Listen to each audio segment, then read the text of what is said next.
আমার জীবনে নবীজি দেখা এ গুনাহগারের দিকে একটু নজর দিবানি নবী গো গুনাহগারের দিকে একটু আমি আমার মনের কথা লেখলাম নবীর কাছে হাবিবে যে আমার হৃদয়ের শান্তি হাবিবে যে আমার হৃদয়ের শান্তি ভালোবাসলে পাবো মোরা মুক্তি ভালোবাসলে পাবো মোরা ছেলে মেয়ের জন্য সবকিছু এই জন্য লিখছিলাম আমার ছেলেরা হুমায়ুন এই গজলে 500 টাকা দিছিল আগের মসজিদে আমার ছেলেরা কথা শোনো না আমি যাব কবরেতে থাকতে পারবো আমি যাব দোয়া করিস আমার ছেলেরা কথা শোনো না আমি যাব কবরেতে থাকতে তো যেই কথা বলছিলাম আমাদের হাত দুর্বল হয়ে যাচ্ছে চুল পেকে যাচ্ছে ডায়াবেটিস বাড়ছে কিডনি নষ্ট হয়ে যাচ্ছে হাত দুর্বল হয়ে যাচ্ছে মরণের কথা মনে হয় না কোকোনাস পাখি আফ্রিকার জঙ্গলে 80 বছর তার বয়স হয়ে গেলে তিনি মৃত্যুর জন্য প্রস্তুত যিনি বাচ্চা দেয় না ডিমও পারে না কিন্তু বংশ বিস্তার হয় কেমনে বংশ বিস্তার হয় সেইটা কিতাবে আসছে কিতাবের নাম হায়াতুল হায়াওয়ান ওই কিতাবের মধ্যে আসছে কোকোনাস পাখি তিনি মৃত্যুর জন্য চন্দন কাঠ যোগায় চন্দন কাঠ যোগাইতে যোগাইতে যখন মোটামুটি বড় স্তূপ হয়ে যায় মৃত্যুর জন্য প্রস্তুতি শেষ হয়ে গেল ওই চন্দন কাঠের উপরে তিনি বসে আগুন কেমনে জ্বলে আগুন জ্বালানোর কথাটা ভালো করে মনে নাই তবে যে কোনো একটা কারণে আগুন জ্বলে এই আগুনটার কথা মনে হয়ে গত সপ্তাহে বলছিলাম কিনা জানি না আমাদের শ্রেষ্ঠ বক্সার মুসলমানের শ্রেষ্ঠ বক্সার মোহাম্মদ আলী ভাইজান আমেরিকার মানুষ জীবনে অনেকবার চ্যাম্পিয়ন হয়েছেন বক্সার মোহাম্মদ আলী চ্যাম্পিয়ন হওয়ার পরে সব সময় ওনার পকেটে একটা মেজবাতি থাকতো কোন দেশে কি বলে জানি না দিয়াশলাই আমাকে ফরিদপুরে একটা মেজবাতি কুমিল্লা কি কয় মেজবাতি চিনে দিয়াশলাইও চিনে জামালপুর কি কয়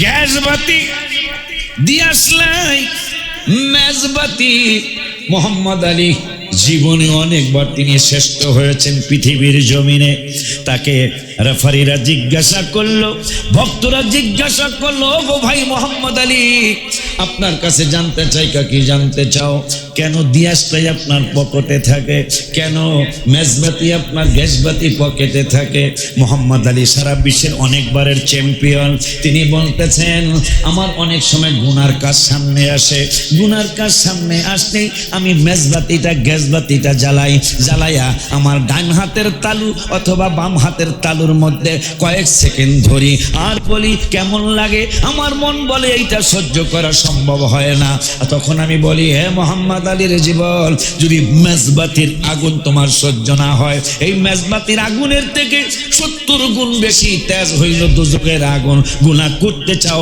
আগুন সহ্য করতে পারবানি আমাদের মুসলমানদের একটা গর্ব বক্সার মোহাম্মদ আলী বিশ্বের সারা বিশ্ব অনেকবার চ্যাম্পিয়ন হয়েছে তিনি বলতেছেন মেজবাতি রাখি আমার যেন আমার মন গুনার দিকে না নিতে পারে গুনার নিতে গেলেই মেজবাতিরা জ্বালায়া হাতের তালুর মধ্যে ধরি হাতের তালুকে সহ্য হয় না তখন বলি দেখ দোজকটা সহ্য করবি কেমনে সুবহানাল্লাহ কোকোনাস পাখি আপনাদেরকে আমল শেখানোর চেষ্টা করি গত শুক্রবার কি বলছিলাম এক ব্যক্তির কবরের কথা বলছিলাম এক ব্যক্তির কবরের কথা বলছিলাম কোকোনাস পাখির পাশাপাশি কারণ যেহেতু শাওয়াল মাসটা শেষ হয়ে যেতেছে। এক লোক মক্কা শরীফে ইতিকাফ করে প্রতি রমজানের শেষ 10 দিন। এটা কইছিলাম গত সপ্তাহে। কি তুই আওস নাই, তুই কি একটা লোক প্রতি রমজানের প্রায় 32 বছর, সংক্ষেপে বলছি, সময় শেষ নেই, কষ্ট হয়। আমি রোজা রেখে আসছি, যদি আমার কষ্ট না হয় আপনাদের রোজা না রেখে কষ্টটা মানায় না। আমি সেরকম রোজা রাখছি, আব্বা সাইরা দিলাম, কতক্ষণ না গেলে রাগ হয়েছে। এই মসজিদে আধা ঘন্টা দেরি হয়, কিন্তু দুইটা ভালো কথা শোনানোর জন্য, শোনার জন্য, ঠিক কিনা বাবা? তো প্রতি রমজানের শেষ 10 দিন খানায় কাবা ইতিকাফ করে। আর একটা মানুষ প্রতিটা দিন ওনার পাশ দিয়ে মুস্কি হাসলে আসসালামু আলাইকুম ওয়া রাহমাতুল্লাহি ওয়া বারাকাতুহু, আর কিচ্ছু বলে না। সালামটা দিয়েই একটু সামনে যায় 2 রাকাত নামাজ পড়ে, নামাজটা পড়ে কাবার চত্বরে নেমে যায় লোকটা, আর কাবার শরীফ তাওয়াফ করে 2 রাকাত ওয়াজিব তাওয়াফ নামাজ পড়ে তিনি বাড়িতে চলে যায়। আমি কোনোদিন জিগাই নাই, উনিও আমারে কোনোদিন জিগাই নাই কাইফা হালুকা ইয়া আখি, আমিও কোনোদিন জিগাই নাই। উনি সালাম দেয় আর আমি সালামের জবাব দেই। এই আজকে 32 বছর চলছে। একদিন হঠাৎ করে দেখি উনি নাই, আসে নাই। কি রে, লোকটা আসতো না। 32 বছরের ইতিহাস, উনি একটা দিনখানায় কাবা আসা বন্ধ করে না। এই জন্যই তো আমি গজলে মনের কষ্ট নিয়ে লেখছি। কি রে, লাখো লাখো সালামেরা জানি কি গজলটা?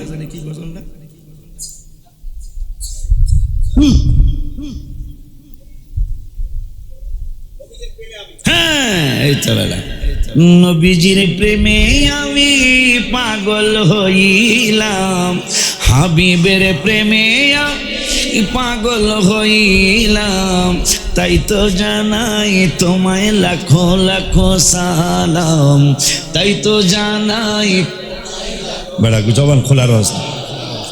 মদিনায় জন্ম হলে বারে বারে যেতাম চলে, রওজা পাকে হলে বারে বারে।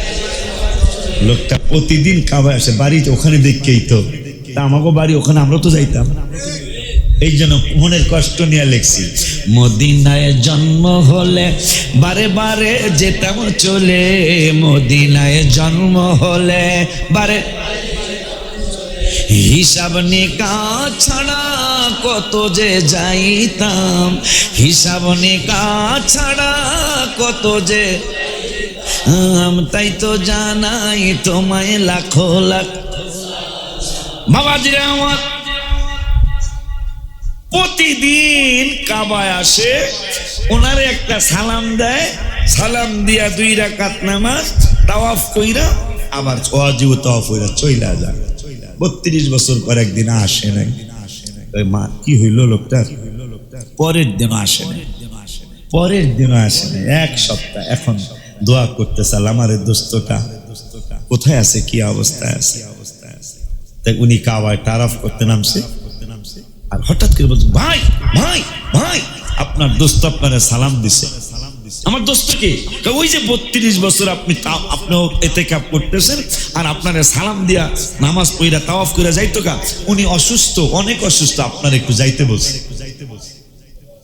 তো নিয়ে গেলেন, নিয়ে যাওয়ার পরে দেখতেছেন ওনার স্ত্রী নাই, ছেলে নাই, মেয়ে নাই, নাতি নাই, নাতনি নাই, কেউ নাই ঘরে। উনি একা মৃত্যুর সাথে পাঞ্জা লড়ছে, হাত 2টা ধরে বলছে, ভাই আমার ইন্তেকালের পরে তুমি গোসলটা দিও, কাফনটা তুমি পরে। কাফন আমার, কাপড় কাটা আছে, কাফনের কাপড় আমার এই যেখানে রাখা আছে, এইটি আমার কাফনের কাপড়, আমি রেডি করে রাখছি। যদি এগুলো অ্যারেঞ্জ করতে করতে রাত্র হয়ে যায়, তা তুমি আমার কবরে রাইখা, তুমি কিন্তু সবাই যাইব গা আমার জানাজা পয়রা কবর দিয়া, তুমি ভাই যাইও না। আমি যদি প্রশ্নের উত্তর ভুলে যাই, তাহলে তুমি আমার একটু মাথার কাছে বৈশা আমার প্রশ্নের উত্তর দিয়ে দিও। তো উনি বলতেছেন আমি অনেকক্ষণ, ঠিকই এই কথা বইলা সাথে সাথে ইন্তেকাল করছেন। আমি তার কাফন দাফন করতে করতে ঠিকই রাত্র হয়ে গেছে, তাকে জানাজা দিয়া কবরস্থ করলাম, সবাই গেছে গে, আমি কবরস্থানে একা একা বৈশা রইলাম। আমার বন্ধু যদি প্রশ্নের উত্তর না পারে তাহলে আমি বইলা দেবো রব্বি আল্লাহ দিনী আল ইসলাম হাদা মোহাম্মদুর রসুল্লাহ সাল্লাল্লাহু আলাইহি ওয়াসাল্লাম, এটা শিখাইয়া দিব। তাহলে কিন্তু আধা ঘন্টা গেছে গা, খবর নাই, 1 ঘন্টা গেছে গা, খবর নাই। কি রে, এখন কবর থেকে কোনো আওয়াজ না আসলে আমি কেমনি কি করবো? হঠাৎ করে আমি আমল শিক্ষা দেওয়ার চেষ্টা করছি আপনাদের, যেই জন্য গজলও লিখছি আমি। জিন্নুরাইনের বাগে বাবা, জিন্নুরাইনের বাগে অনেক ভালো লাগে, পাগড়ি মাথায় জুমায় ছাত্র আসে অনেক আগে, এ পাগড়ি মাথায় জুমায় ছাত্র আসে। মাজান তাহাজ্জুদের ট্রেনিং চলে বহুদিন ধরে, সালাতু তাসবিহ নামাজ মাসে একবার পড়ে, খুশির সীমা নাই শুকরিয়া জানাই, ইয়া নবী সালাম আলাইকা আরো সুন্দর লাগে, ইয়া নবী সালাম আলাইকা। যাদের মেয়ে আছে কালকে আমি ফোন দিয়ে আপনার আম্মা হুজুরকে বলছি আজকে মেয়েদের সালাতুত তাসবিহ, মারহাবা। গতকালকে আপনাদের মেয়েরা শিক্ষিকারা সহ সালাতুত তাসবিহ পড়েছে। আমি একদল ওলি আল্লাহ পৃথিবীতে রাইখা কবরে যেতে চাই, আমিন কোন বেড়া। তাই লোকটা অনেকক্ষণ হয়ে গেল, তার বন্ধু কবর থেকে কিছুই বলে না। হঠাৎ করে কে যেন বলতেছেন হুজুর আপনি চলে যান, আমরাই যথেষ্ট, আপনি চলে যান। উনি মানে কবরের পাশে, ওনার কবরের পাশে বসতে বসতে তন্দ্রার ভাব আসছে। তন্দ্রার ভাব আসার সাথে সাথে কে যেন বলতেছেন হুজুর আপনি চলে যান, আপনার আর লাগবে না, আমরাই যথেষ্ট। ডাইনে তন্দ্রা ভাঙ্গার পরে ডাইনে ভাবে সামনে পিছনে তাকায়, কেউ রে দেখে না, মনে করছে এটা জিন জাতি হয়তো বা কেউ এটা নিয়ে কোনো দুষ্টামি টুষ্টামি করছে আমারে ভয় দেখানোর জন্য। আবার তিনি চিন্তা করলেন, আবার তিনি চক্ষু বন্ধ করে বসলেন। বন্ধু বলছে আমারে প্রশ্নের উত্তরগুলি বাতলায় দেওয়ার জন্য। আবার তন্দ্রা আসছে, আবার যেন কে বলতেছে আপনার আর থাকার দরকার নেই, চলে যান, আমরাই যথেষ্ট। আবার তন্দ্রা ভাঙ্গা চতুর্দিকে তাকাইলেন, কেউ নাই, কেউ নাই। আবার তিনি বললেন মনে হয় আমি ভুল শুনেছি। আবার তিনি চক্ষু বন্ধ করলেন, তন্দ্রার ভাব আসছে। ভাব আসার পরেও একই ঘটনা, আপনি চলে যান, আমরাই যথেষ্ট। উনি জিজ্ঞাসা করছেন আপনারা সামনে আসেন না কেন, আমার একটু দেখা দেন, আপনারা বলেন আপনারা কারা। আমার দোস্তটা আমার ওয়াদা করাইছে প্রশ্নের উত্তর ভুইলা গেলে বাতলাইয়া দেওয়ার জন্য। এখন আপনারা বলতেছেন আপনারাই যথেষ্ট, আপনারা কারা একটু জানতে চাই। বলতেছেন আমরা হইলাম রমজানুল মুবারকের পরে শাওয়াল মাসে, ঈদের মাসে যারা 6টা রোজা রেখেছে, এই পাগলায় তার ফরজ নামাজ ফরজ হওয়ার পরে গুনাহ নেক লেখা শুরু হওয়ার পর থেকে আজ পর্যন্ত শাওয়াল মাসের 6টা রোজা কোনোদিন কামাই করে নাই। আমরা হইলাম ওই কবরের সাথে হইয়া 6টা রোজা তার জবাব দিয়া দিতেছি। সুবহানাল্লাহ, আল্লাহু আকবার।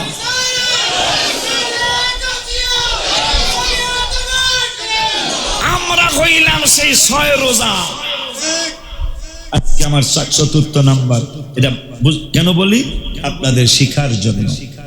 4টার আজকে 6টার আজকে 4 নম্বর আমার। কেমন মজার কথা যে আমরা 6 রোজা, আপনার একটু চিন্তা করা লাগবে না, আমরা 6 রোজা আপনার দোস্তের সাথে আছি। কোকোনাস পাখি চন্দন কাঠ জোগাইছে, মৃত্যুর জন্য প্রস্তুত, বাচ্চাও দেয় না, ডিমও পারে না, কিন্তু বংশ বিস্তার হয় না। হুনসি কথা না, কিতাবাদিতে না হলে এই জন্য পড়তে হয়। আল্লাহ নামাজের কথা বলছে কোরআনে 82 বার, আর পড়ার কথা বলছে বাবা 92 বার। এটা তারা পড়তে চায় না। পড়ার কথা বলছে আল্লাহ 92 বার। কেন? যতই পড়বে ততই শিখবে। মারহাবা পান। ছাত্ররা তখন পড়তে চায় না, বাচ্চাদেরকে রাগ দেওয়া যায় না, পিটানো তো প্রশ্নই আসে না। রাগ দিলে ফোন করে রাগ দিলেন কার? যেই দিন থেকে, আরেকবার বলছিলাম, যেই দিন থেকে প্রতিষ্ঠান শুধু মাদ্রাসা স্কুল সহ যেই দিন থেকে বাচ্চাদেরকে শাসন করা বন্ধ হয়েছে, ওই দিন থেকে বাচ্চারা বেয়াদব হওয়া শুরু করেছে। আহা, আমরা পিটান খায়া পড়ছি, বাপ মায়ে কমপ্লিট নেওয়া যায় নাই। আমার পিঠের মধ্যে ঘায়ের দাগ মনে হয় পাবে না কোনো, পায়ের থোড়ার মধ্যে পায়ের থোড়াটা একটু স্বাস্থ্য ভালো হয়েছে, ছোটকাল থেকে মিশে গেছে, পায়ের থোড়ার মধ্যে একটা ঘা হয়েছিল পিটানের চোটে। আমার আব্বা আম্মা বলছে এই জায়গাটা বেহেশতে যাবে। আর এখন বেহেশতে রাগ দিলে কয় ছেলে নিয়ে যাব, মেয়ে নিয়ে যাব, রাগারাগি করে মানুষ হবে হবে না। আর আগামী 3-4 বছর পরে আপনি দেখবেন আপনার ছেলে আপনার কথা আর শোনে না। তো কোকোনাস পাখি সে মৃত্যুর জন্য প্রস্তুতি গ্রহণ করতেছে, কাঠ জমায়া বসে। আগুন জ্বালানোর কথাটা ভুলে গেছি। কেমনে কেমনে নড়াচড়া করার কারণে কেমনে কেমনে আগুন জ্বলে উঠছে, আগুন জ্বলে উঠে কাঠ সহ সে সহ পুড়ে একবারে ছাই হয়ে গেল, ছাইগুলি পড়ে আছে। এখন বাচ্চা নাই, কানবে কে? ডিম দেয় না, বাচ্চা দেয় না। আমার এই ঘটনা বলার উদ্দেশ্য হলো চোখ দুর্বল হয়ে গেল, চশমা ছাড়া চলে না, হাত দুর্বল হয়ে গেল, গরুর গোশত খাওয়া যায় না, কিডনি নষ্ট হয়ে যাচ্ছে, খাওয়া দাওয়া ভালো করে খাওয়া যায় না, ডায়াবেটিস বেড়ে যাচ্ছে, খাওয়া দাওয়া ঠিক মতো করতে পারি না, মিষ্টি এত পছন্দের জিনিস খাইতে পারি না। কিন্তু বাবা মরণের কথা কিন্তু মনে, কথা কয় না মনে। অথচ কোকোনাস পাখি জান্নাতও নাই জাহান্নামও নাই, সেই পাগলায় মরণের চিন্তা করে।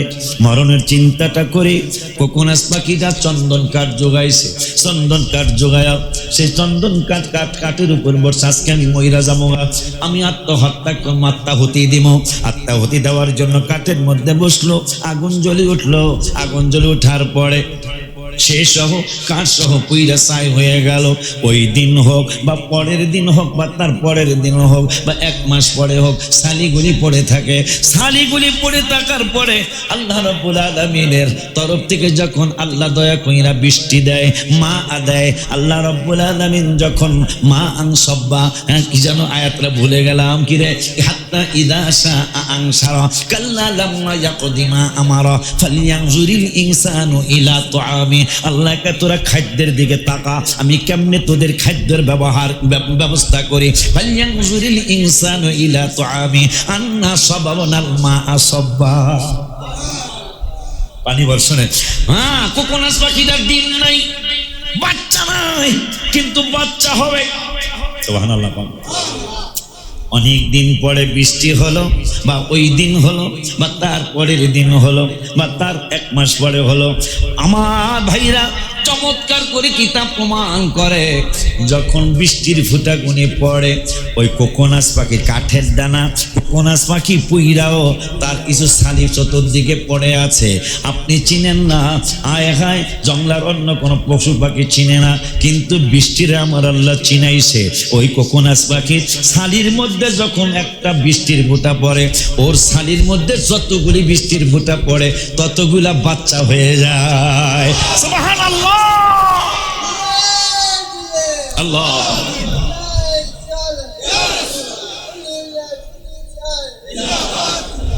এই জন্য গজলটার এক অংশ বলি, মদিনা রোজায় রওজা মোবারক, এটা বইলে আজকের খুতবায় আমরা যামোগা। মদিনা মদিনা জান্নাতি নমুনা মদিনা।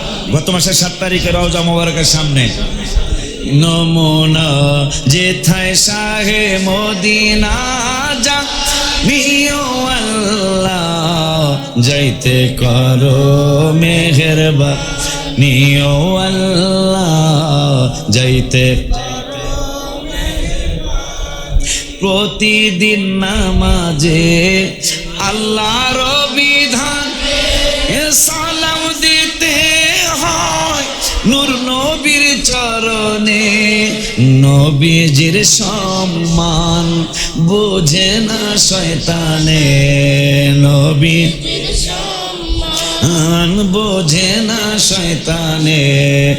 ইমানদাররা ভালো জানিও আল্লাহ যাইতে করো মেহেরবানি ও আল্লাহ যাইতে করো। ছাত্ররা যারা গজলটা শিখছো এদিক সেদিক শিখছো, দেখো আমি কি বলি, ওইভাবেই বলবা। দেখিলে দয়াল নবীকে স্বপনে, কাজে লাগিবে তোমার কঠিন নিদানে। দেখিলে দয়াল নবীকে স্বপনে, কাজে লাগিবে তোমার কঠিন নিদানে।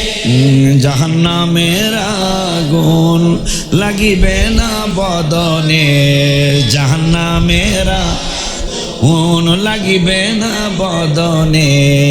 মেশকাতে হাদিস খানিও আল্লাহ যাইতে করো নিও আল্লাহ যাইতে করো।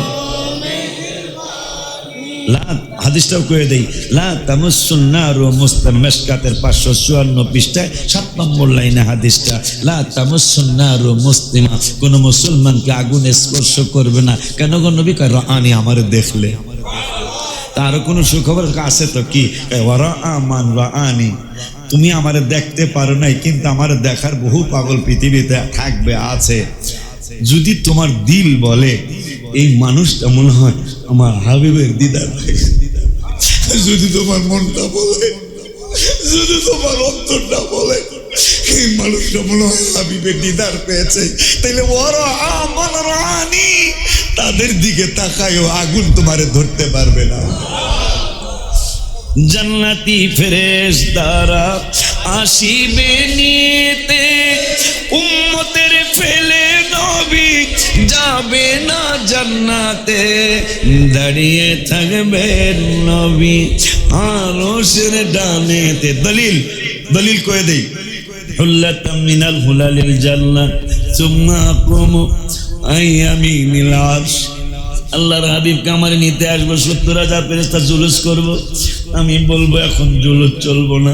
ফেরেশতারা বলবে কেন চলবো না? আমি এখন যাব না। কি করবেন? সুম্মা কুমু আইয়ামিনিল আরশ।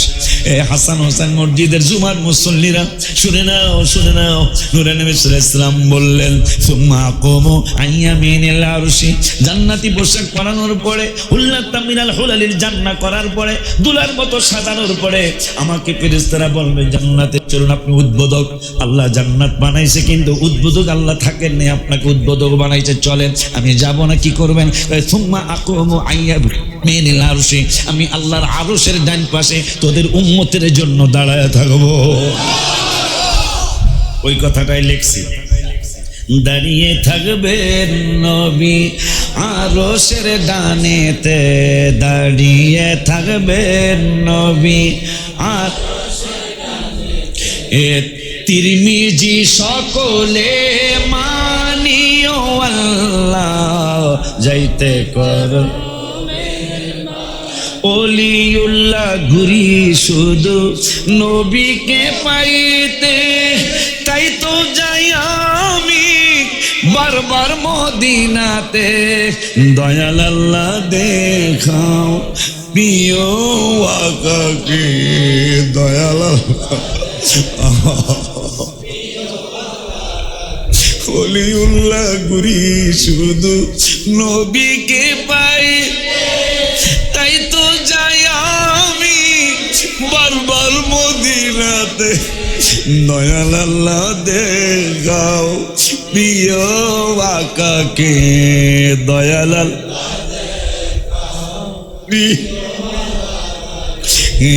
পূরণ করো আর যে নিও আল্লাহ যাইতে করো। তাইলে আজকে যে 6 রোজার একটা চমৎকার তথ্য দিলাম, এমনি তো বলছেন সারা বছর রোজার সব পামো, রমজানের 1 মাস আর 6 রোজা রাখলে 1 বছরের রোজার সমান। আজকে পাইলাম তারা কবর আমার সওয়ালের জবাব দিবে। কবরের মতো, কবরটা কি জানেন? কিতাবে আসছে সাগরের মধ্যে জাহাজ চলছে, কবরটা সাগরের মধ্যে জাহাজ চলছে। হঠাৎ করে ঘূর্ণিঝড়ে জাহাজ ডুবে গেছে। জাহাজ ডুবে গেছে, আর কোন জাহাজ আমাকে নিতেও আসবে না। কোন বাবা নাই, দাদা নাই, মা নাই, ছেলে নাই, মেয়ে নাই। কবরটা কি হবে? রহমতুল্লিল আলামিন বলেছেন, কিতাবওয়ালারা কিতাব লিখেছেন, যখন চতুর্দিকে দেখবা পানি আর পানি, ঢেউ আর ঢেউ, তোমাকে উপকার করতে কেউ আসবে না, ওই মানুষটা সাগরের মধ্যে যে অবস্থা হয়, জাহাজ ডুবে যাওয়ার পরে, কবরের মানুষটা যাওয়ার পরে, কবরের মানুষটি সাগরের নদীতে লঞ্চ ডুবার মতো একটা অবস্থা কবরে হয়ে যায়, কেউ তাকে সাহায্য করার নাই। কবর বলে, তুমি আমার উপর লম্ব জম্প করছো। হায় হায়, মদিনা শরীফের কথা বলছিলাম, মক্কার বেদ্যবরা মদিনার আবহাওয়া ভালো না, এরা এই দৌড়াদৌড়ি করতে পারবে না। নবী সাল্লাল্লাহু আলাইহি ওয়াসাল্লাম আল্লাহ কইছে কিন্তু, ইন্নাল্লাহা লা ইউহিব্বু মুখতালান ফখরা, ফখর করা যাবে না। নবী বলতেছেন 3 বার ফখর কইরা দৌড়াও, 3 বার, 7 বার চক্কর, তো 3 বার, এইটা নিয়ম। কেন ইয়া রাসূলুল্লাহ? বেদ্যবরা কইতাছে মদিনার আবহাওয়া বলে খারাপ, আর নাসা বলছে পৃথিবীর সমস্ত বাতাস গবেষণা করছি আমরা, যারা চাঁদে লোক পাঠায়, পৃথিবীর শ্রেষ্ঠ আবহাওয়া হলো মদিনাতুল মুনাওয়ারার আবহাওয়া।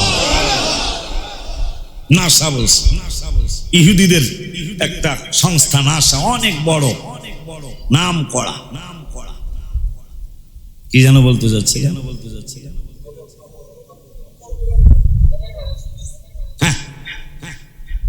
সাগরের মধ্যে মানুষ পড়লে যেমন কুল কিনারা পায় না, কবরে যাওয়ার পরে কুল কিনারা পাওয়া যাবে না। কবরও বলতেছে, আমি কি জানো, আমাকে বলতে, আপনি কিন্তু শোনেন না, কিন্তু কবর কিন্তু রাস্তা দিয়ে যখন চলেন, কবর বলে, আমারে চিনো, আমি কেমন, আমি কিন্তু ঘুটঘুটে অন্ধকার, আর একবার যদি বামে তাকাও, তোমার আর ব্রাইনে ফিরার কোনো সাহস হবে না। না উপায় না, উপায় আছে, সাহস হবে না।